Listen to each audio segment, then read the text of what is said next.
Kain po pala tayo ng Indian. May binigay kasi si Nanay Ilang na ito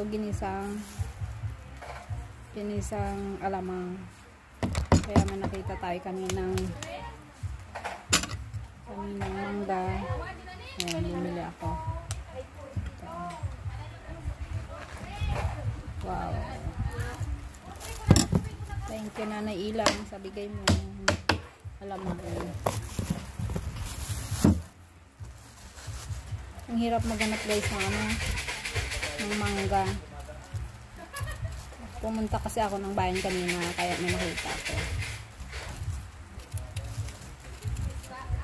Medyo lang siya, malambot. Malambot na. Pero kaya pang pagsagaan. Yan guys, naririnig niyo. May uno, sabi nila. Sa letra ng B. Nagbibingo sila. Alam nyo guys, kung hindi sila nagbibingo, kanina pa tubos. Kasi marami dito. Ito, bumili ako kanina ng marami pa to. Kaso yung mga kamaritis ko, sila, nagbibingo. Sa litrang B, sabi nila. Ano mamaya guys, pati si B nagbibingo. Kaso, hayaan ko muna sila para wala akong kaagaw dito kumain. Dami ng mga karne nito. Dami ng sahog na karne. Baboy.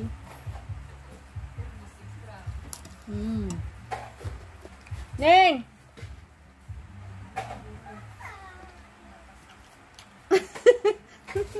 Tingnan nyo guys, andyan na siya. Ano? Oh. Balat kami daan. Gala kami isa tayo para mamukha niya da. Ito na oh.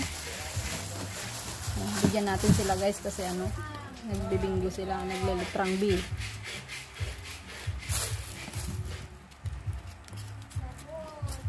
Ang sarap na alamang.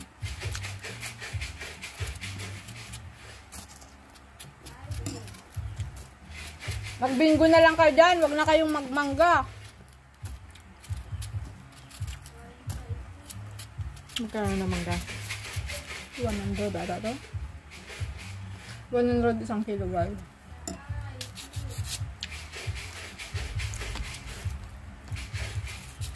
Bigyan mo sila doon. Baka may nagluluhit. Baka may ikatan.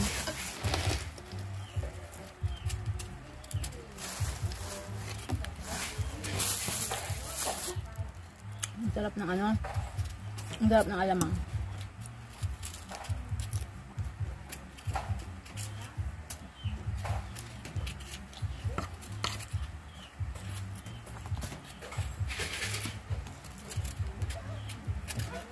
Tingnan na bibigyan niya sila.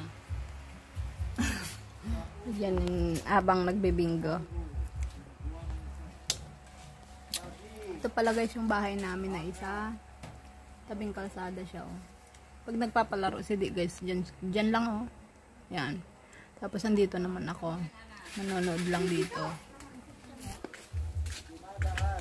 Punta tayo sa kanila guys. Kasi naririnig ko andun si Di. Ayun, damit pala ni Lucas yan para bukas kasi parin nila sa school. Binili ko. Binilabhan sa kanila. Ayun na sila guys oh. Sarado 20 daw. Andyan si Dio. Sain. Siin daw guys. Sain pala. Nagdigos na. Nagdigos ako na ha? Ayan guys. So pag tanghali mainit dito sila. Saji. Oh. Sarado. Okay. 5-4.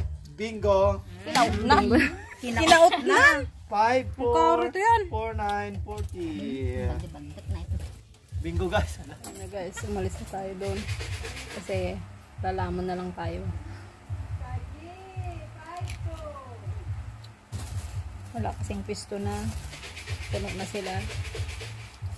Kasi di kasi hindi makatulog kaya nakibingo na lang sa mga marites.